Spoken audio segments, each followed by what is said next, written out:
Welcome to the Solutions Prescriber podcast. We're glad you've joined us.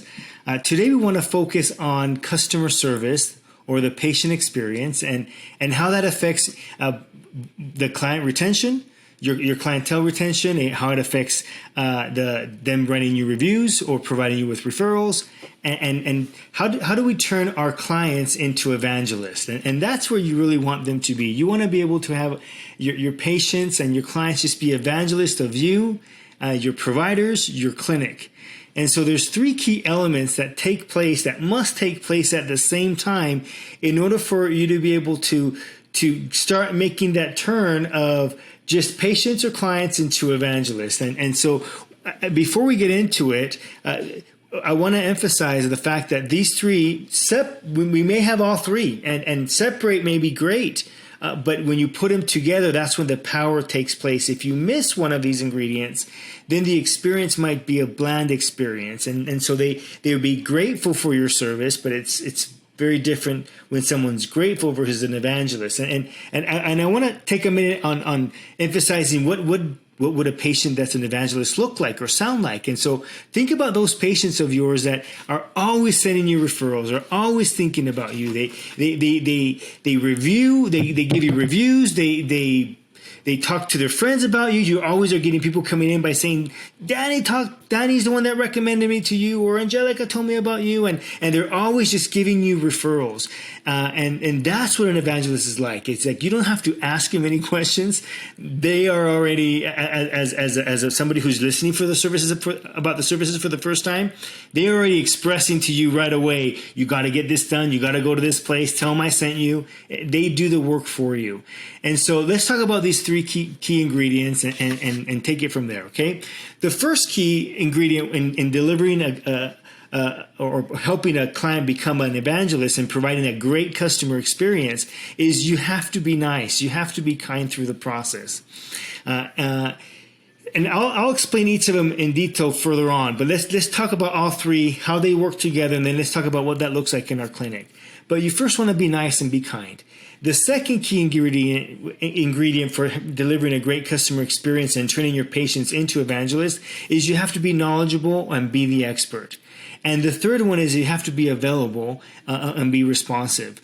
Let's talk about how, if you're missing one of these three, how it may not make sense on delivering a great experience. So nobody likes to go to a place where they're nice and they're knowledgeable, but they're never available for you. They're never responsive. By the time you need the answer, by the time you need their help, yes, they're kind, they know their stuff, but by the time you need it, it's already gone. It's okay. They called you 2 weeks later. They called you need it within 48 hours, and they called you a week later. It doesn't matter. Somebody else had to help me. And that person that helped me may have not been as nice as you, or may not be the main expert as you, but I had to make a decision, so I had to move without you.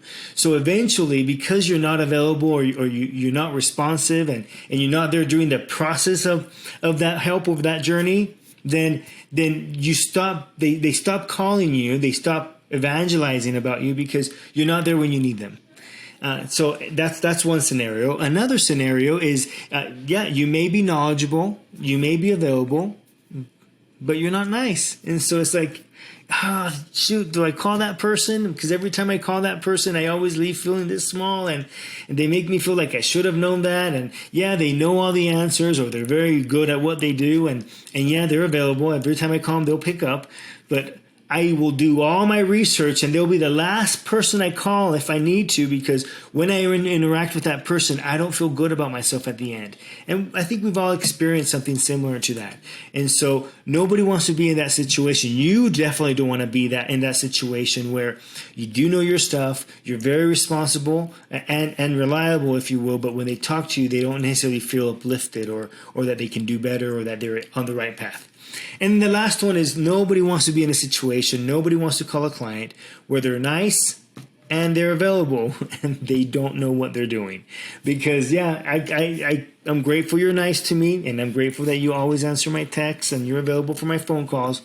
But I don't want a blind leading the blind. I want someone who is the expert, somebody who is going to give me the results. If that's the case, then I might as well I'll go to the one that's not as nice and know the stuff versus the one that's nice and doesn't know their stuff. And so it's all three key ingredients All three are key ingredients for it to work. If you're missing one, then you'll see how maybe they go somewhere else, or you're not necessarily going to be evangelized about. And so think about your practice right now as you're thinking about the services that you make. Number one, let's think about, okay, what is it like to be nice? What are we talking about being nice? And so that is, how is my tonality when I'm speaking to my clients? How friendly, how user friendly is my website? Let's start with that. How user friendly is my website? Am I able to book a consult? Is it friendly to me? Easy? Can I do that quickly? When I'm looking for services or packages, is it user friendly? When I'm calling to book a consult, are the people on the other line friendly? Do they have great tonality? When I walk into your clinic, what does that look like? Do they greet to me? How is their greeting to me, and how quickly do they greet me? Even if the place is chaotic in the fact that it's a busy clinic. Do they still take the time to greet me quickly?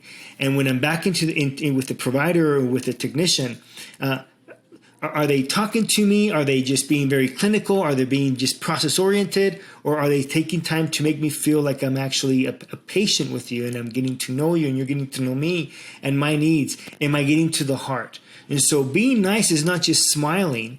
It's like, are we connecting with our patients when they leave? Are they leaving, and do they know what their roadmap is, and the fact that we cared enough for them that we want them to accomplish their goals? Or do we only care for them today, and if they want more, they'll come back and pay and we'll care for them again?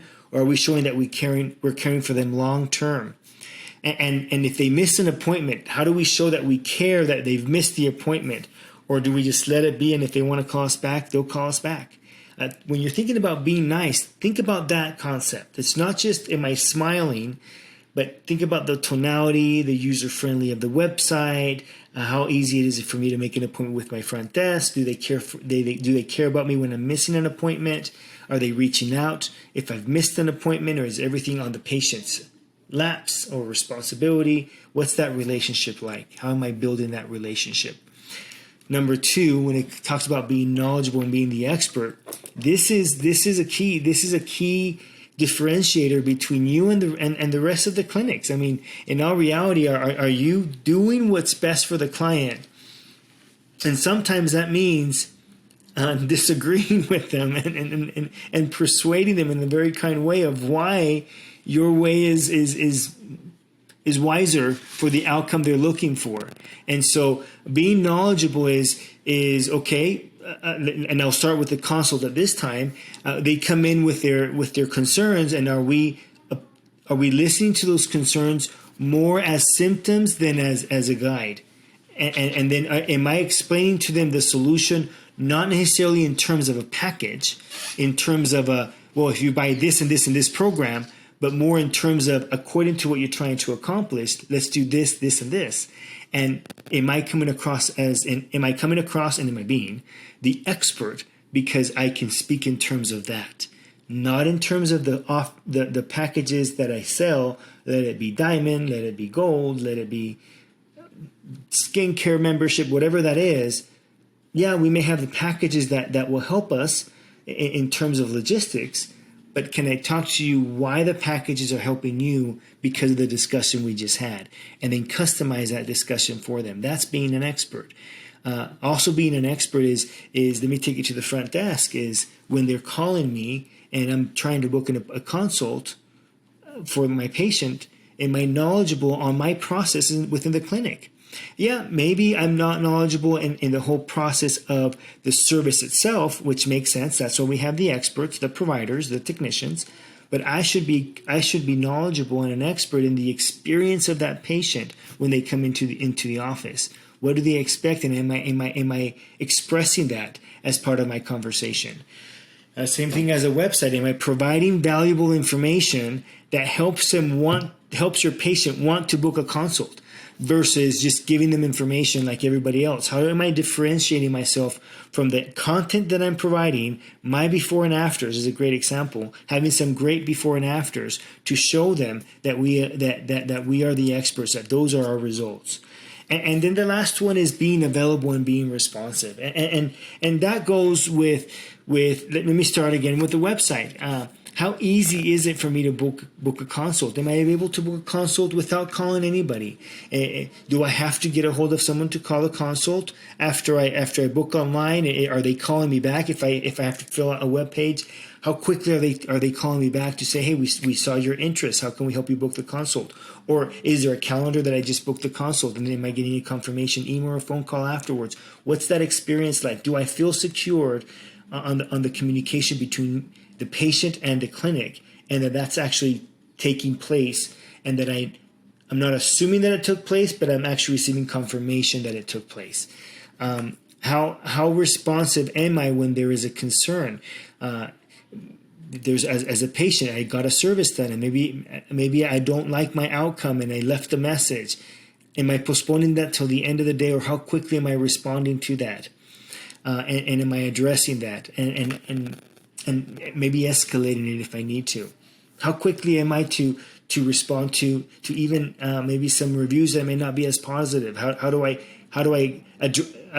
address that to the patient? And we've seen that over and over. When we're responsive to that, they turn that review around from a negative review to a very positive review. How responsive am I to the client's needs when they say, I want this type of outcome, and we go, oh, this result, and it takes us a long time to get there, maybe because we are shy of telling them the real roadmap. And what I mean real roadmap is that it might be more aggressive, or it may require more services than what they may be expecting. So we just kind of say, we've got to be patient, versus saying, hey, I'm going to be responsive to your request, and here's what it is, and being bold about the package that we're presenting, regardless of the pricing. That's being available. And on the lead factor, maybe I requested some information, and they said they'd call me back, and then they called me back, but I missed the call because I was working, and then what's that follow-up like? Does it take 2, 3, 4, 5, 6, 7 times? Is it just a phone call? Am I getting some emails? Am I getting a text? Am I getting a coupon, an encouragement to come in if I've kind of got cold feet after I inquired? And so someone who's after me, if you will, as a lead, and remembers me, not only am I being nice because I remember you, but I'm also being available and responsive to your request, and I want to take good care of you. So let's go ahead and I want to follow through with you. And so having these 3 key together is what makes it powerful. And so as you are thinking about your patients and your patient's experience, think about, okay, how am I being nice, and celebrate that. And then what can I add to me being nice or kind to my clients in that experience? What's one thing I can add to make it go one more level? Same thing with being knowledgeable and being an expert. How am I doing with that expertise? How am I credentialing myself, or creating roadmaps, or making sure that they know that we are the authoritative figure? And then how can I elevate that? And then do the same thing about being available and responsive. What's the one thing that you can add to it after you take a look at how you're doing? And then when you're looking at your process, take a look and say, am I doing all 3? So I'll use the example of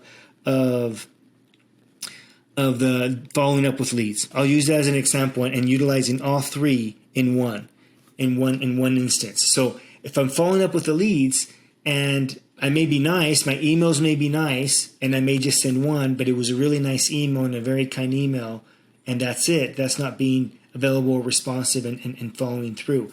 I may have a lot of emails going through, but they're not nice, and they're not really customized. It doesn't mention my name. It doesn't customize it for my service. And then it may not even include the service. It just may be, do you want to book? Do you want to book? Do you want to book a consult? You said you were interested. What's going on? And I forget that middle piece, which is the be knowledgeable, be the expert. And I can use examples. Maybe some of my reach out is an example of a patient or a client that had a very similar service of something you inquired about as a patient. And I'm going to send you a before and after on that. And now I'm becoming an expert, and I'm being kind because I say, hey, I remember you mentioned you wanted this. So I remember what your service and what you wanted and your name. And then let me actually send you a real example of one of our technicians or one of our providers doing that specific service on one of our patients and look at their result. And I'm going to send that to you. And then I'm going to ask you again later to see what you thought about that before and after. And if you want to come in for a consult after you had a chance to look at the testimonial. And having all three, that's when they go, man, these people are really on it. They're on it. And so that's our invitation for you today from us is as you're looking at your experience, your patient experience, take a look at your patients and see how many of them are evangelists and how can I turn this specific one as I'm speaking to them, as I'm helping them go through their either roadmap or their lead process. How can I turn this patient into an evangelist? So thank you so much for joining us on this podcast this week, and we encourage you to apply one of his principles as you interact with your patients. And we invite you to our next week podcast, and where we'll be learning how to increase your team performance with purpose. And so we look forward to seeing you next week. Have a great one.